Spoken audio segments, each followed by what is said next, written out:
Hi everyone, welcome back to another video. Today, as the title suggests, we're looking at the new P-Class in SE&CR green livery that's just been released by Hatton's Model Railways.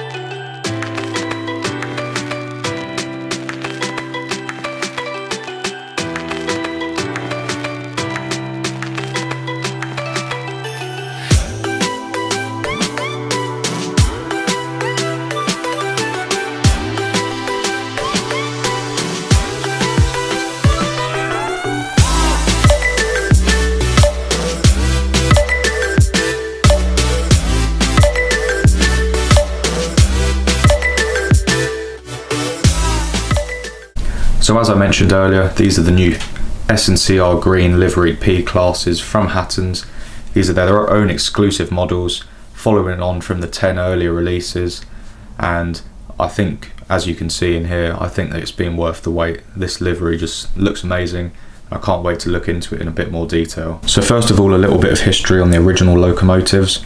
They were designed by Harry Wainwright for South Eastern and Chatham Railway, which for short is SE&CR. They're an 060 locomotive, and a total of 8 were built. They were built in 2 batches, the first of which were released in 1909, the second of which were released in 1910. They were loosely based on the well-known Terriers and were designed originally for lightweight passenger services. However, when compared to the Terrier, they weren't able to produce as much power, roughly about 75%. So they were sort of reallocated to shunting and station pilot duties. All 8 of those locomotives passed into Southern Railway and were withdrawn between 1955 and 1961. Not all of those original 8 locomotives still remain to this day. 4 of them were scrapped and 4 of them were preserved.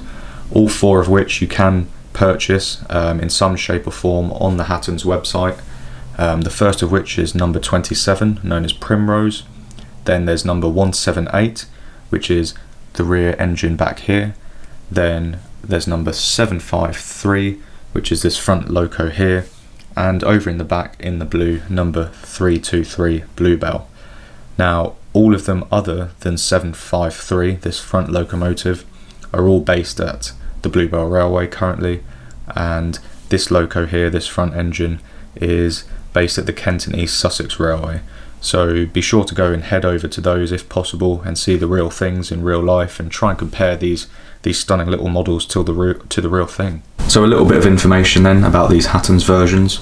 They were originally announced in September 2017, and it being May 2018 at the moment, that's quite a quick turnaround. Obviously those first 10 locomotives were released a few weeks ago, a bit earlier than these remaining 2. But nonetheless, still a very quick turnaround. They're 1:76 scale, which is 00 gauge for those of you who don't know, and that's also known as 4mm as well.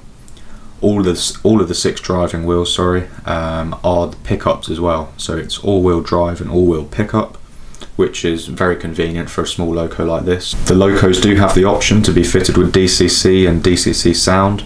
You'll require a 6-pin decoder for this function, but I think it's very good of Hatton's to incorporate that feature into such a small little package. I have no idea how they managed to do that, especially with fitting in the motor and all the other internals inside this, but it is an option to get these fitted.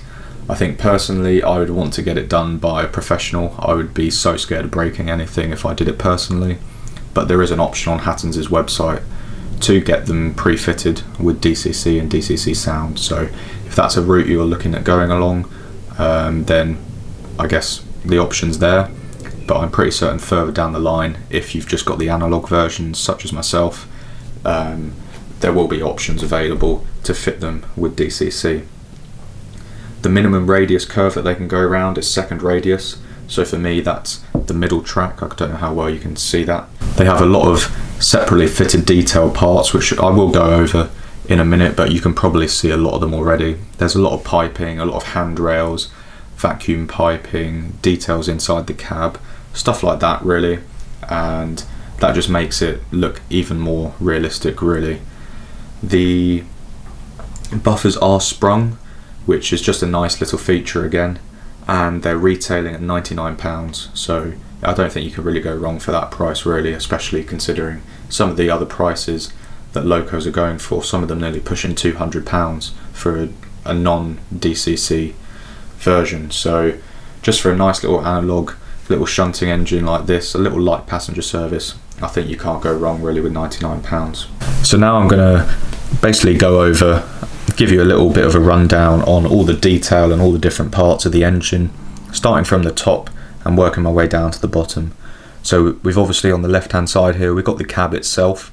It has a lot of nice detail inside the cab there, which I don't think I'm going to realistically be able to get a camera angle of, but nonetheless I assure you that the detail in there is amazing.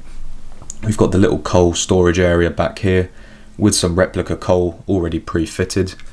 We've got some nice brass, fake brass around here on the top of the chimney, and up here just this little item up here which I believe is part of the whistle system. So moving down, we've got a lot of externally fitted pipe work here on top of this nearest tank. There's nice little pinstriping going over the boiler there in that contrasting bright green, and then a lot more pipe work and other externally fitted items in front of that right hand side tank. Moving along to the main portion of the engine then, this is number 178. We've got the number in that rear section just back and aft of the cab, and we've got the nice pinstriping in these little door sections here and around here. We've got the SE&CR liveried logo across this tank and on the far side as well, with this crest in the middle. And then down to the footplate here, contrast black. We've got some nice contrast red as well on the side profile and down on the steps, both here and here. The wheels here are sort of green on the outside sort of edge, I guess, and red towards the middle and working their way out on the spokes with a nice metallic driving rod across there. Moving on to the front profile then of the loco, we can see here we've got these two nice brass rimmed windows on either side of the cab there. The green works its way down the boiler and then becomes black down here by the smoke box and the chimney, with this nice painted detail along the front here. I don't know how well you can see it, but there is a separately fitted handrail which runs along the side of the boiler here and follows the top sort of crescent shape of the smoke box as well, and works its way back down the far side. The green livery on the sides of the tanks as well, you can see works its way forward into these little sections here where you just get a nice further bit of detail, I guess, with the green and the pinstriping pattern in there as well. You can tell the difference between these two here is that on the right hand side over here you get all this pipe work and exterior fitted detail. That just seems to be on the right hand side of the boiler there and not on the left, but I guess that's just how they were designed. Working your way forward then, you get the nice red buffer beam as per usual. We've got the separately fitted vacuum pipe on both of them. The buffers here, which if I do this, you can tell they are sprung, as I mentioned earlier. On the left hand side of that vacuum pipe you've got the little number notification, and on the right hand side you have the relevant number. On the left obviously 178 and on the right 753. Quickly taking a look at the rear profile of the engine then, we've got a further two windows here which have the gratings on them just to protect them from the coal. We've got the green livery that follows its way down right along to the buffer beam, where we've got this nice vacuum pipe which is also separately fitted. Red buffer beam, sprung buffers again, and I don't know how well you can see this, but you can start to see some of the nicely red painted undercarriage detail as well. All the sanding pipes and the brakes, etc., they're all painted in this nice contrast red to stand out from the green in the wheels. Overall then, I'm hugely impressed with the models.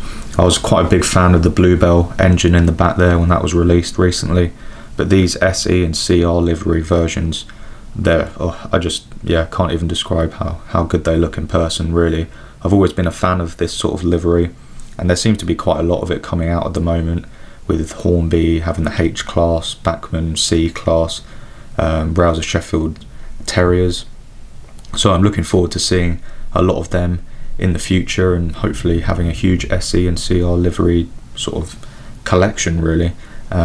It's quite a stunning and very contrasty and bright livery, but Hatton's have certainly pulled it off. It looks very, very accurate and very effective, and I guess the detail on here is the main standout feature for me really, especially all the separately fitted parts, all the piping. You just don't even want to touch it. It looks just so delicate and perfect. And that's before you even delve into the accessory pack which comes with each of these. I haven't personally fitted mine, but you get all sorts of little extras in there which just enhance the detail of the model. So overall, yeah, very pleased with it. I'm going to attach a short little running session at the end here just to show them running. I've tested both of them already and they both work absolutely perfectly. But yeah, I hope this video has been informative and helpful, and I hope you've enjoyed what you've seen. So be sure to leave some comments and feedback in the comments section below, and make sure you like and subscribe for plenty more videos to come.